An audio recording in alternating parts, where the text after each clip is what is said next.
할렐루야, 데이비드 김 선교사입니다. 오늘은 열왕기상 13장 1절에서 34장 전체 열왕기상 13장을 가지고 어이없는 새 사람이라고 하는 제목으로 말씀을 나눠볼까 합니다. 오늘 여기 내용을 보면은 정말 좀 새 사람이 등장하는데 정말 이상한 사람들이 등장하는 걸 좀 어이도 없고, 한편으로는 이게 어떤 내용인가. 첫 번째로 이제 제가 한번 내용을 좀 보면은 여로보암이라고 하는 왕이 북쪽에 존재하고 있어요. 지금 원래는 이제 솔로몬이가 첫 번째 왕이 누구였죠? 바로 사울입니다. 통일 왕국이었어요. 두 번째 다윗이 이제 두 번째 왕이 되어서 정말 큰 나라를 형성하면서 전성기를 유지하고, 그 아들인 솔로몬이가 그 거의 이제 끝자락 전성기를 완전히 꽃을 핀다고 볼 수 있죠. 그리고 나서 솔로몬이가 죽고 나서 그 아들이 르호보암이라고 하는 아들이 왕을 이렇게 이어받지만 우리가 그렇잖아요. 이렇게 왕이나 대통령이나 이렇게 어떤 공약집, 어떤 앞으로 내가 어떤 정치를 하겠다라고 하는 그 이제 연두 교서 같은 것들 내야 되는데, 그 얘기를 할 때 젊은 사람의 얘기를 듣고 또 나이 먹은 사람을 듣질 않고 결국에는 어떻게 하죠? 그래서 세금을 많이 거두고 내가 강압적으로 폭정을 하겠다라고 하는 아주 그냥 의기양양하게 그 말을 하게 되죠. 그래서 여론이 등지면서 결국에는 11지파가 등을 돌리게 되죠. 그래서 북쪽과 남쪽으로 나라가 나누게 되죠. 물론 그게 우상숭배 때문에 이루어진 것이고, 그 다음에 하나님의 또 이런 명령을 거역한 것 때문에 솔로몬이 아들 때에 이루어진 일이죠. 어쨌든 간에 이 북쪽의 왕이 누가 됐냐? 여로보암이라고 하는 왕이 이제 왕이 되었습니다. 그런데 이 사람이 참 천금 같은 기회가 왔잖아요. 자기가 원래 왕이 될 수가 없는 사람인데 갑자기 어떻게 하나님이 밀어줘 갖고 떠밀려 가지고 왕이 됐단 말이야. 그러면 여러분 같으면 어떻게 하겠어요? 지금 이런 상황이라면, 만약에 내가 그런 기회가 왔다면 하나님 붙들고 정말 다윗 왕처럼 또 남쪽에 있는 르호보암하고 경쟁하면서 더 믿음으로 하나님을 붙들고 나가야 될 것인데, 이 왕은 그렇게 하지 않습니다. 왕이 딱 되고 나서 한 일이 뭐냐면 걱정과 근심을 가게 되죠. 야, 그래도 내가 정통성이 많이 없는데 저쪽에 남쪽에는 누가 있어요? 예루살렘이라는 성읍이 있어. 실로라고 하는. 그래서 이스라엘 백성들이 거기 가서 예배를 드리려고 하는 거예요. 그래서 국경을 막아놓고 이제 그걸 원성이 자자하니까 어떻게 하냐, 거기까지 갈 거 없이 이렇게 하라 그래갖고 금송아지를 2개를 만들어 가지고 어떻게 해요?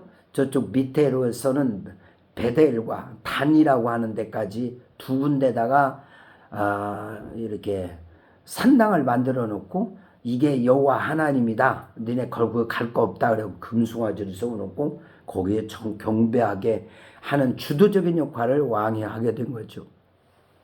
말도 안 되는 일을 벌인 거죠.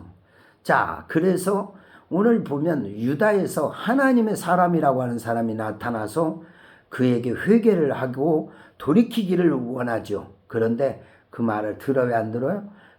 내용을 쭉 들어보면 결국에는 그가 그런 하나님의 기회를 주는 그 회개하라고 돌이키라고 하는 메시지를 듣지 못하고 33절 34절에 보면은 여로보암이 이 일 후에 그가 악한 길에서 떠나 돌이키지 아니하고 다시 일반 백성을 산당의 제사장으로 삼되 누구든지 자원하면 그 사람을 산당의 제사장으로 삼았더라.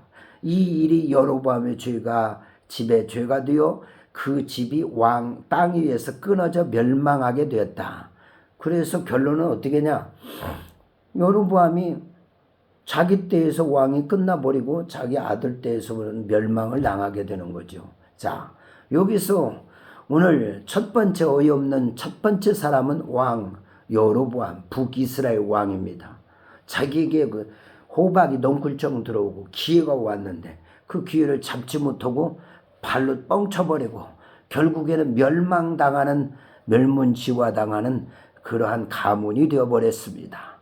돌이키지 않는 거, 회개치 않는 거, 깨닫지 않는 거, 이것을 우리에게 교훈을 주는 것입니다. 우리는 실수할 수 있어요. 잘못할 수 있어요. 하나님의 메시지가 들려거든 우리는 돌이키고 깨닫고 하나님 앞에 돌아가는 모습이 돼야 될 줄 믿습니다. 기도의 자리, 믿음의 자리, 헌신의 자리, 봉사의 자리, 여러분이 놓친 게 무엇입니까?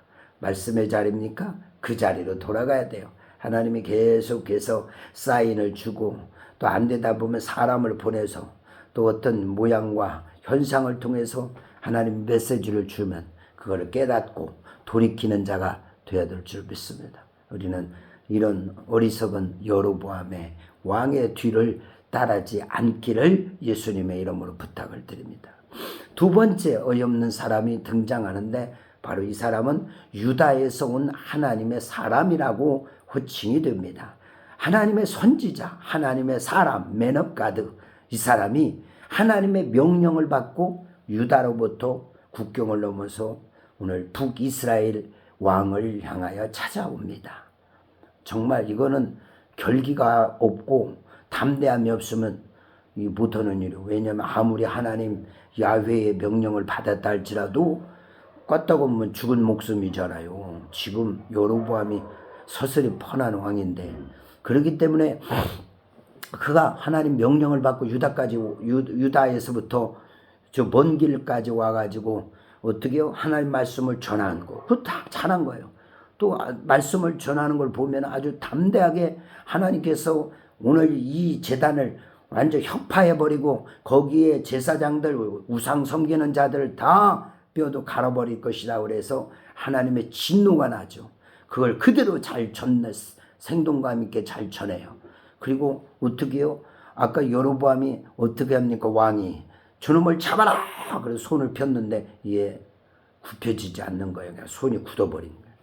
그러니까 이 녀석이 또 기도해서 이거 좀 풀어달라고 하니까 또 이분이 사랑으로 또 풀어주더라고. 그러나 중요한 것은 어떻게 해요? 이 사람이 모든 걸 잘한 건데 마무리를 못하네. 그렇게 하나님 말씀을 전하고 왕이 그러면 내가 우리 집으로 가서 음식도 드리고 대접해주고 예물도 좀 주고 대가도 주고 내가 좀 극진히 대접하고 싶으니까 좀 가자. 우리 집으로 갔으면 좋겠다니까 아닙니다. 나는 그럴 수 없습니다. 하나님이 내게 말씀하시기를 어느 집에 들어가지도 말고 음식도 물도 먹지 말고 오던 길도 가지 말고 그냥 다른 길로 해서 빨리 돌아가라. 그런 사인을 받았습니다. 너는 그렇게 할 수 없어. 그리고 정중하게 사양하고 가는 거예요. 그런데 오늘 18절에 보니까 어떻게 해요? 자칭 선지자라고 하는 사람이 나타나가지고 그를 미혹하는데 그 미혹의 영을 분간하지 못하는겁니다. 18절에 보니까 이 사람이 뭐라고 하냐면 그가 그 사람에게 이르되 나도 그대와 같은 선지자라 천사가 여호와의 말씀에 내게 이르기를 그를 네 집에 들이고 돌아가서 그에게 떡을 먹이고 물을 마시게 하라 하였느니라 하니 그 사람을 속이려고 하는 거죠. 그런데 그걸 이 사람이 깨닫지 못하고 그냥 졸랑 따라가가지고 결국에는 자기도 죽는 그 사단을 만나게 되는 거죠. 하나님의 그 말씀이 얼마나 무섭냐면 이 사람이 가다가 사자를 만나가지고 사자가 물어뜯어서 갈기갈기 찢김을 당하는 것을 보게 됩니다. 자, 오늘 이 유다에서 온 하나님의 사람이라고 하는 선지자, 이 사람의 실수가 뭐예요? 미혹의 영을 분간하지 못한 거예요. 자, 두 번째 메시지, 이 이 선지자를 통하여 우리가 깨닫는 것은 아무리 뭐 신분이 높고 낮고 또 우리가 교회에서 직책이 높고 목사고 선교사고 그것이 중요한 게 장로고 집사가 중요한 것이 아니라 중요한 건 하나님의 정말 영을 분간해 미혹의 영인지 이게 가짜인지 진짜인지를 분간해야 되는 거예요. 여러분 특별히 마지막 때가 되면 미혹의 영들이 우리를 넘어뜨려. 이게 그러기 때문에 우리가 이 미혹의 영을 잘 분별할 수 있어야 돼요. 그러면 어떻게 해야 되겠어? 깨어 있어야 되겠죠. 하나님 말씀 붙들고 살아가야 되겠죠. 기도하면서 그 영을 분별할 수 있는 그런 모습인데 하나님의 종이라는 이 사람도 그렇게 그냥 말만 듣고 남의 얘기를 듣고 그런가 보다. 자기도 선지자고 하나님께서 천사를 보내서 나한테 말했다는 거예요. 여러분 그런 사람들 말 속지 마세요.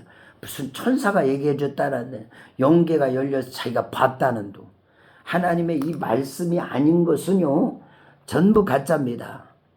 그런 거는 여러분 개인적인 계시나 이런 것들은 자기한테만 되는 거예요. 남한테 되는 게 아닙니다. 내가 꿈으로 봤다. 내가 환상을 여러 봤다. 그럼 나한테 도움이 되라고 하나님이 보여주시는 거지 그걸 다른 사람에게 하는 것은 극히 일부입니다. 그럼 우리는 하나님께서 이걸 특별 계시라고 하잖아요. 특별하게 하나님이 주신 계시이기 때문에 이 하나님의 말씀을 붙들고 이 말씀에 근거해서 이렇게 우리가 살아가야 돼요. 성경 읽지도 않고 보지도 않고 듣지도 않고 말씀을 하지도 않는 사람이 어떻게 미혹의 영을 분간할 수 있겠냐는 거죠. 이 시대가 가면 갈수록 미혹의 영이 더 많아질 거예요. 계시록에서 시대의 마지막 징조가 뭡니까? 미혹이요. 미혹. 적그리스도가 나타나서 제일 먼저 하는 거예요. 3년 반 동안 우리를 미혹한다 이거예요. 그렇기 때문에요. 깨어있지 않고 정신 차리지 않으면 오늘 이 유다에서 온 사람처럼 넘어질 수 있어요. 예수 오래 믿었다고요? 그거 중요하지 않습니다. 정말 우리가 깨어서 사람 말에 현혹하지 마세요. 이 사람이 내가 선지자고 하나님의 음성을 들었는데 당신 참종이라고 그래서 대접하라고 그래. 이거 말도 안 되는 거야.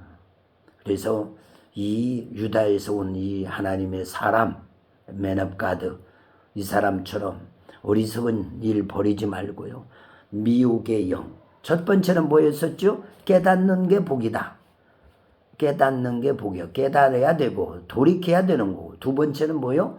이 유다에서 온 하나님의 사람을 통해서 깨달아야 될 것은 뭐냐? 미혹의 영을 조심하라.